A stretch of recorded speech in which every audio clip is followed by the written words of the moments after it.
For privacy reasons, names and places have been changed. This story is inspired by true events.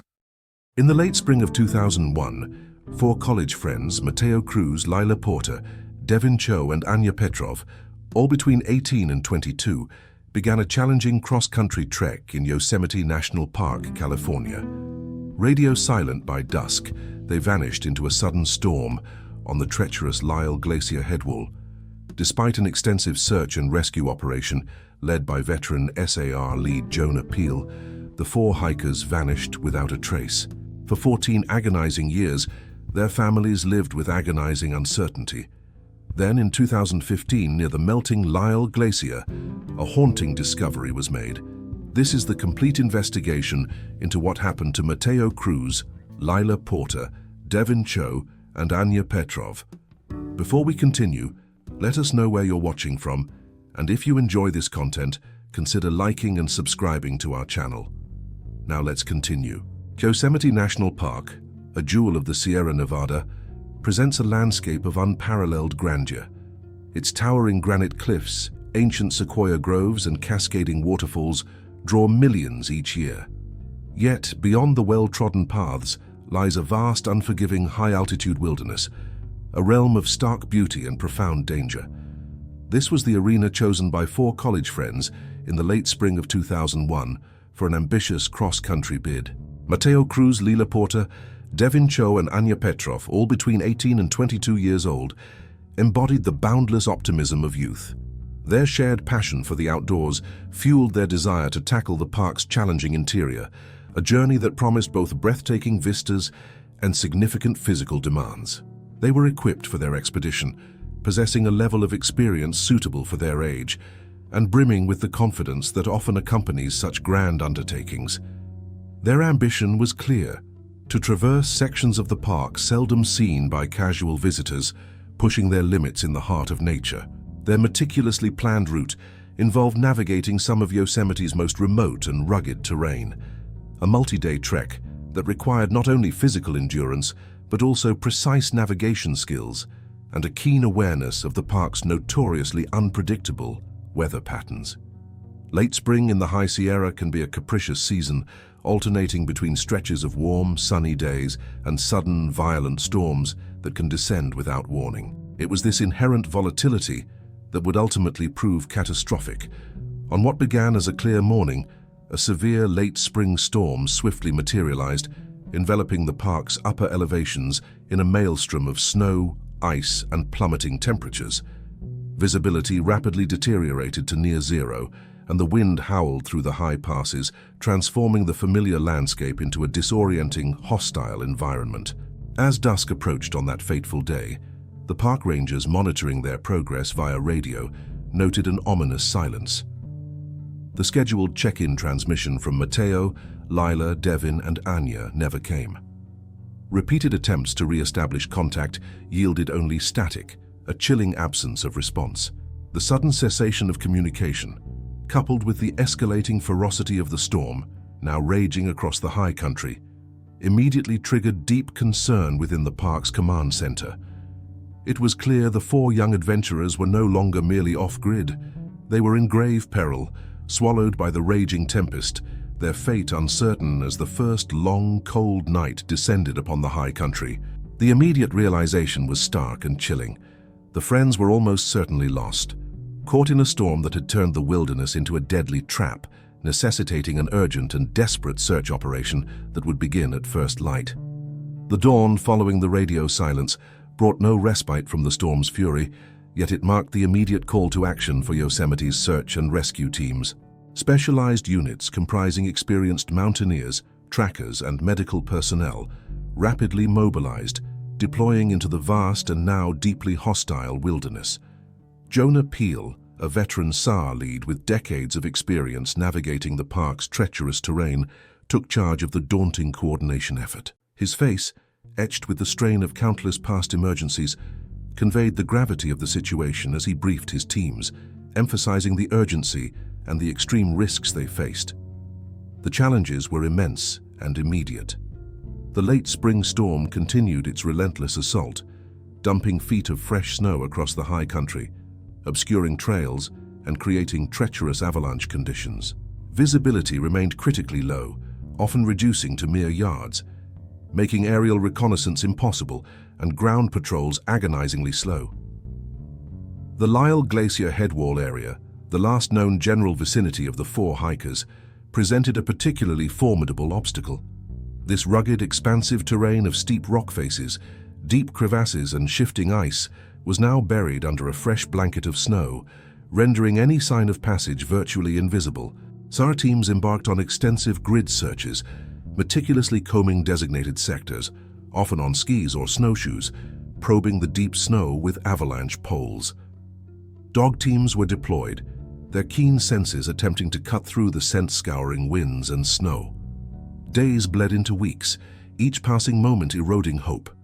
Peel's teams found no footprints, no discarded gear, no campsites, no trace whatsoever of Mateo Cruz, Lila Porter, Devin Cho, or Anya Petrov. The wilderness had swallowed them whole, leaving no breadcrumbs. Despite the heroic efforts, the relentless conditions and the sheer scale of the search area proved insurmountable. Finally, after weeks of exhaustive and increasingly desperate searching, with no new leads and the weather showing no signs of sustained improvement, the difficult decision was made to suspend active operations. Mateo, Lila, Devin, and Anya were officially classified as missing persons, presumed lost to the unforgiving embrace of Yosemite's high country. Their disappearance became a cold case, a tragic entry in the park's long history of unsolved mysteries. The suspension of active search operations did not extinguish the hope entirely, but it certainly dimmed it. Weeks turned into months and months into years, each passing season painting a fresh layer of snow and then meltwater over the Lyell Glacier headwall. 14 years ultimately elapsed since Mateo Cruz, Lila Porter, Devin Cho, and Anya Petrov vanished into the Yosemite wilderness. For over a decade, their names remained etched in the memories of their families and the records of the Park Service, a constant, painful reminder of an unresolved tragedy. The initial flurry of media attention faded, replaced by the quiet, persistent ache of unanswered questions. During this extended period, the case remained stubbornly cold. No new information surfaced, no hikers stumbled upon a discarded backpack, no hunter reported a weathered piece of clothing, and no remote sensing technology offered a hint of their whereabouts. There were no credible sightings, no cryptic notes, no anonymous tips, nothing to suggest they had survived or to explain precisely how they had perished. The investigation, once a frantic, high-stakes operation, gradually transitioned into a dormant status. The extensive files compiled by Jonah Peel and his teams, filled with maps, interview transcripts, and search logs, were eventually relegated to the archives, gathering dust alongside countless other unsolved mysteries. The official classification remained unchanged: missing persons presumed lost. For their families, the passage of time brought little solace. The absence of a body meant the absence of definitive closure, leaving a perpetual void. The questions persisted. Had they fallen? Were they buried in an avalanche? Had they succumbed to exposure? The vast, silent expanse of the Lyell Glacier headwall, where they were last believed to be, continued to hold its secrets. It stood as an unyielding witness, a massive, ancient body of ice that had absorbed their presence without a trace, preserving the mystery beneath its frozen surface. The wild heart of Yosemite, which had once promised adventure, had instead delivered an enduring enigma, a testament to its raw power and the fragility of human life within its domain. The case of the four vanished hikers became a solemn legend, a cautionary tale whispered among park rangers, and a haunting memory for those who once searched for them. The glacier, indifferent to human suffering, continued its slow, inexorable flow, holding its secrets close until perhaps one day it might decide to relinquish them. 14 years had passed since the Lyell Glacier headwall had swallowed its secrets, a silent, frozen tomb for the hopes surrounding Mateo Cruz, Lila Porter, Devin Cho, and Anya Petrov. The case had long since been filed away, gathering dust in the cold storage of unsolved mysteries. Then, in the late summer of 2015, as the high-altitude sun beat down with unusual intensity, a routine patrol by a park ranger near the Lyell Glacier headwall yielded an astonishing discovery. The persistent meltback, a consequence of warmer temperatures, had begun to relinquish fragments of the glacier's long-held past. Protruding from a patch of fern, the partially compacted granular snow that forms the upper layer of a glacier was a single, unmistakable object. One red-laced mountaineering boot. Its vibrant color, though faded by time and exposure, still stood out against the muted gray and white of the glacial landscape. Attached to its sole was an oxidized crampon, its metal corroded and discolored, a testament to years spent encased in ice and snow. The ranger immediately recognized the significance of the find. This was no ordinary hiker's footwear. Its robust construction, high-altitude design, and distinctive red laces strongly suggested a direct link to the 2001 disappearance. The heavily oxidized crampon further solidified the theory, indicating a prolonged period of exposure to the elements and the unique conditions of glacial preservation. Word of the discovery quickly reached Yosemite Park headquarters, reverberating through the ranks of those who had worked the original case. Jonah Peele, now older but still deeply affected by the unsolved mystery, received the call. The description of the boot, its specific features, and its location near the presumed fall path immediately connected it to the 4 college friends who had vanished so completely. This was not merely a piece of debris, it was a tangible, undeniable link to the past, a silent cry from the ice. The finding instantly reopened the cold case, breathing new life into a file that had been dormant for over a decade. What was once a tragic but closed chapter was now a live investigation, infused with a new wave of hope and urgency.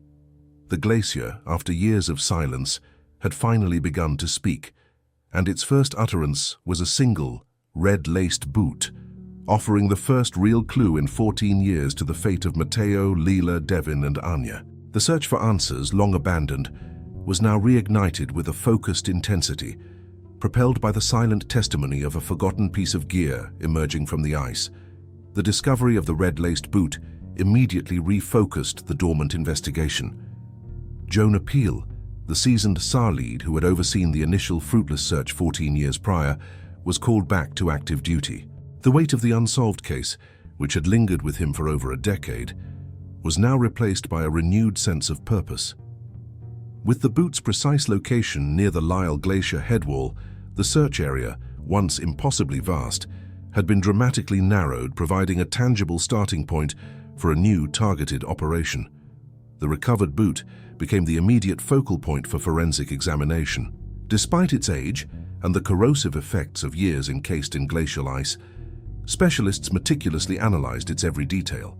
They looked for unique wear patterns on the sole, confirming the hiker's gait and experience level.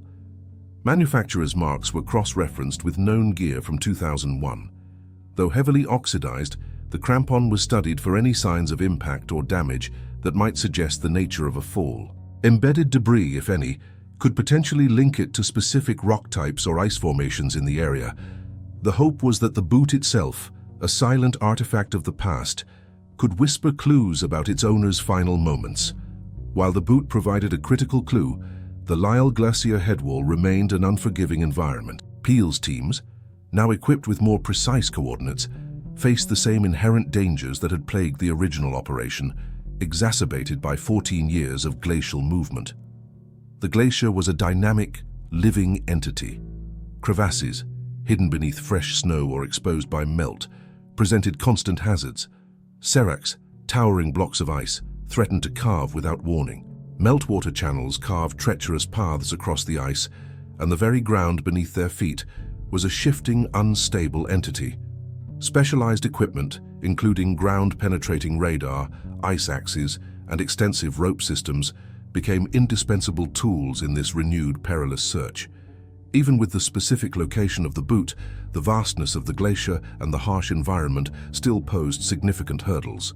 One boot, while undeniable proof of the hiker's presence, offered no immediate answers about the other 3 or the precise circumstances of their disappearance. It was a single thread in a complex tapestry. The search remained a painstaking process of methodical probing and visual inspection across a vast, albeit now more concentrated area. Initial theories revolved around the boot's exposure through gradual glacial melt. Had the hikers been buried in an avalanche, only for the glacier to slowly carry their remains downslope and eventually release them? Or had the boot simply been dislodged from a fall site and slowly emerged from the ice, a grim herald of a deeper truth? These were the questions that fueled the arduous new investigation, pushing the teams forward into the glacier's icy embrace. The red-laced boot had offered a tantalizing glimpse into the past, but it was merely the first whisper from the glacier. The true breakthrough came days later, just a few meters from where the boot had been found. As the team meticulously expanded their search area, carefully probing the fern and examining every newly exposed patch of ground, another object surfaced. It was a small, cylindrical film canister, dark and mud-stained, but unmistakably a container for roll film. Its discovery near the boot instantly elevated the investigation. It was a potential witness, a silent recorder from the hiker's last moments, holding visual evidence that could prove pivotal. The significance was profound. If the film inside had survived, it could offer a direct link to their final hours. To handle such a delicate and potentially crucial piece of evidence, specialized expertise was required. The canister was carefully transported to a climate-controlled laboratory, where Dana Wu, an experienced archivist renowned for her work with historical and damaged photographic materials, took charge. Her task was formidable. The film had endured years of extreme cold, pressure, and meltwater. Wu worked with painstaking precision to extract and develop the fragile negatives, a process demanding scientific rigor and a profound understanding of preservation. Concurrently, to provide context for the glacier's revelations, Professor Rick Salazar, a distinguished glaciologist, was brought in. He explained the phenomenon of meltback, illustrating how the warming climate was causing glaciers like Lyell to recede, exposing objects that had been encased and preserved in ice for decades, sometimes centuries. Salazar detailed how the glacier acted as a slow-motion conveyor, moving and eventually releasing whatever it had consumed, explaining the late surfacing of the boot and canister. His insights provided a scientific framework for the unexpected discoveries, turning a geological process into a key element of the investigation. After days of anxious waiting, Dana Wu emerged from her darkroom with the results. The film, against all odds, had yielded images. Though some frames were damaged, several were astonishingly clear. One particular photograph, taken from a high vantage point, stopped everyone cold. It depicted a vast expanse of snow and ice, but what was truly arresting was a distinct jagged cornice fracture line cutting across a snowdrift in the foreground. It was the telltale sign of a massive fractured overhang. The image dramatically redirected the presumed fall path. For 14 years, theories centered on a direct fall or avalanche from the Lyell headwall. This photograph, however, suggested a different scenario. The hikers had likely been traversing a treacherous cornice which had given way beneath them, sending them plummeting down a previously unimagined route. The silent ice had finally revealed its devastating truth. The cornice fracture line captured in the developed film canister irrevocably altered the narrative of the hikers' disappearance. For 14 years, search efforts and theories had been predicated on a fall directly from the known Lyell headwall or a general avalanche burial. The photograph, however, painted a starkly different and ultimately more accurate picture. It revealed that Mateo Cruz, Lila Porter, Devin Cho, and Anya Petrov, battling the ferocious late spring storm and likely disoriented by the whiteout conditions, had been traversing a snow cornice, an overhanging mass of snow formed by wind on a ridge or crest. Under the weight of the hikers, or simply succumbing to the storm's relentless assault, the cornice had fractured, sending them plummeting down an entirely unforeseen hidden path. This was not a direct fall from a cliff face, but a catastrophic failure of the very ground beneath their feet, leading them into a crevasse or a snow-filled gully far removed from the initial search parameters. This single, harrowing image provided the definitive answer to the enduring mystery of what had happened. It explained precisely why the extensive initial search operations led by Jonah Peel had yielded no trace. The teams had been searching the wrong area, their efforts thwarted by a fundamental misjudgment of the accident's nature and location, a misjudgment born from the extreme conditions and the absence of witnesses. The cornice fracture redirected the presumed fall path so significantly that the hikers' remains and any other gear would have been carried deep into the glacier's hidden recesses, far from any accessible search grid. The Lyell Glacier, a majestic and indifferent titan, had preserved the truth for over a decade. It had held the final moments of the four friends within its icy embrace, a silent, powerful entity that ultimately chose to relinquish its secrets. The phenomenon of meltback, accelerated by a changing climate, became the unlikely agent of revelation, slowly exposing the boot, then the canister, and finally, the crucial photographic evidence. For the families of Matteo, Leila, Devin, and Anya, the discovery brought a bittersweet form of closure. While the full recovery of their loved ones was not explicitly guaranteed, the understanding of how they perished offered a profound, if painful, resolution. The years of agonizing uncertainty, the torment of not knowing, were finally replaced by a coherent, albeit tragic, narrative. Their story became a testament to the raw, untamed power of nature, the relentless persistence of investigation, and the surprising ways in which truth can emerge from the depths of time and ice.